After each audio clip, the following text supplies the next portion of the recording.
Breaking news కామారెడ్డిలో రోజు రోజుకు కల్తీ కల్లు బాధితుల సంఖ్య పెరిగిపోతుంది. కామారెడ్డి జిల్లా గౌరారం గ్రామంలో కల్తీ కల్లు సేవించిన 16 మంది తీవ్ర అస్వస్థతకు గురయ్యారు. కుస్తీ పోటీల సందర్భంగా కల్లు సేవించారు గ్రామస్తులు. అస్వస్థతకు గురైన 16 మందిలో 10 మందిని కామారెడ్డి జిల్లాలోని ఎల్లారెడ్డి ప్రభుత్వ ఆసుపత్రికి తరలించారు. మరో 6గురిని కామారెడ్డి ఏరియా ప్రభుత్వ ఆసుపత్రికి తరలించగా అందులో 6గురిని ఐసీయూలో చేర్చి చికిత్స అందిస్తున్నారు. ప్రస్తుతం వారి ఆరోగ్యం నిలకడగా ఉందని ఆసుపత్రి సిబ్బంది తెలిపారు.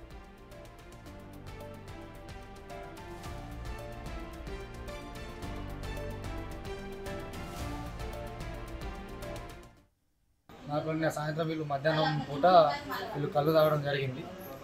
దీంట్లో ఆల్కహాల్ ఎక్క కలిపిరని మేము అనుకుంటున్నాం. నిన్న దాదాపు గంటలోపే ఒక 60 మంది బాన్స్వాడ ఏరియా హాస్పిటల్లో జాయిన్ అయినారు. మళ్ళీ 7Nsలో కొంతమంది, ఇక్కడ కామారెడ్డికి ఒక 8 మంది 6గురిని షిఫ్ట్ చేసింది.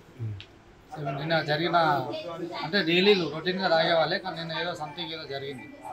దానివల్ల ఇదంతా ఎఫెక్ట్. దానివల్ల నాలుక దొడ్డు కావడం, మిడ్స్లో అంతా రావడం ఇలాంటివి జరుగుతున్నాయి. ఫిట్స్ రావడం జరుగుతుంది. మ్యాక్సిమం 60 మంది బాన్స్వాడలో ఉన్నారు, ఒక 10 మంది 7Nsలో, ఇక్కడ 6గురు. మళ్ళీ నైట్ ఇంకా కేసులు బుక్ అవుతూనే ఉన్నాయంట గవర్నమెంట్ హాస్పిటల్. ఎక్సైజ్ వాళ్ళు వచ్చి వాళ్ళు ఆ డిపార్ట్మెంట్కి సంబంధించిన వాళ్ళు వచ్చి మాట్లాడారు. ఈరోజు విలేజ్లో మాట్లాడతామని చెప్పారు. అంటే కొంచెం షవరింగ్ అవుతుంది, మిడ్స్లు వంకర అయిపోతున్నాయి, వెనకకి పోతున్నాయి, నాలుక బయట తీస్తున్నారు, నాలుక దొడ్డుగా అవుతుంది. ఈ ఘటనకు సంబంధించిన మరింత సమాచారాన్ని మా ప్రతినిధి రాజేష్ అడిగి తెలుసుకుందాం. రాజేష్, అసలు చెప్పండి, ఈ కల్తీ కల్లుకు సంబంధించిన డీటెయిల్స్ ఏ విధంగా ఉన్నాయి? అసలు అధికారులు వచ్చి ఈ కల్తీ కల్లును పరీక్షించారా? దీనికి సంబంధించి అసలు కల్తీ కల్లు అమ్మే వారిపై ఏమైనా చర్యలు తీసుకున్నారా? మీరు అన్నట్టుగా నిజామాబాద్ జిల్లాకు సంబంధించి ఉమ్మడి నిజామాబాద్ జిల్లాలో గత 2 రోజులుగా కల్తీ కల్లు కలకలం రేపుతుంది, తీవ్ర ఇబ్బందులు గురి చేస్తుంది. ఎవరైతే సామాన్య ప్రజలు, రోజువారీ కూలీ ఎవరైతే ఉంటారో, రైతులు ఉంటారో, ఎవరైతే ఉంటారో వాళ్ళంతా కూడా సేద తీరేందుకు కల్లును సేవిస్తూ ఉంటారు. ఈ నేపథ్యంలో కామారెడ్డి జిల్లా సంబంధించిన బాన్స్వాడ, నస్రుల్లాబాద్, ఆంకోల్ తాండా, దుర్కి, బీర్కూర్, దామరంచా గ్రామాలకు సంబంధించిన నిన్న కళ్ళు తాగి తీవ్ర అస్వస్థతకు గురయ్యారు. ప్రస్తుతం వాళ్ళ పరిస్థితి నిలకడగా ఉంది. నిన్న బాన్స్వాడ ఆసుపత్రితో పాటు నిజామాబాద్ జిల్లా ఆసుపత్రిలో చికిత్స తీసుకున్నారు.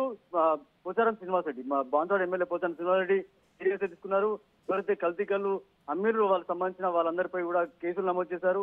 2ని అరెస్ట్ చేశారు. ఇప్పటికే దానిపై విచారణ చేస్తున్నారు. అదే కాకుండా ఈ రోజు మళ్ళీ కామారెడ్డి జిల్లాకు సంబంధించిన మరో గ్రామంలో ఇలా కల్తీ కల్లు కలకలం రేపింది. కామారెడ్డి జిల్లాకు సంబంధించిన గాంధారి మండలం గౌరారం గ్రామంలో కల్తీ కల్లు కలకలం రేపింది. గౌరారం గ్రామంలో కుస్తీ పోటీల నేపథ్యంలో గ్రామానికి చెందిన 16 మంది కల్లును సేవించారు. కల్లును సేవించిన తర్వాత 16 మంది తీవ్ర అస్వస్థతకు గురైతే వాళ్ళందరినీ కూడా కామారెడ్డి సంబంధించిన బాన్స్వాడ ఆసుపత్రిలో తరలించారు. ప్రస్తుతం వాళ్ళందరి పరిస్థితి నిలకడగా ఉంది.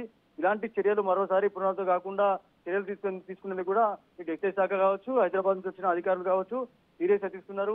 కల్తీ కల్లు ఎవరమ్మారో, కల్తీ కల్లు కలిపిన వారు కావచ్చు, అమ్మిన వారు కావచ్చు, వాళ్ళందరిపై కేసులు నమోదు చేస్తారు. ప్రస్తుతానికైతే 2ని అరెస్ట్ చేశారు. విచారణ జరుగుతుంది. ఇలాంటి ఘటనలు మరోసారి పునరావృతం చర్యలు తీసుకోవాలని చెప్పి కూడా ఇక్కడ అధికారులు, నాయకులు కోరిన. Okay, thank you Rajesh.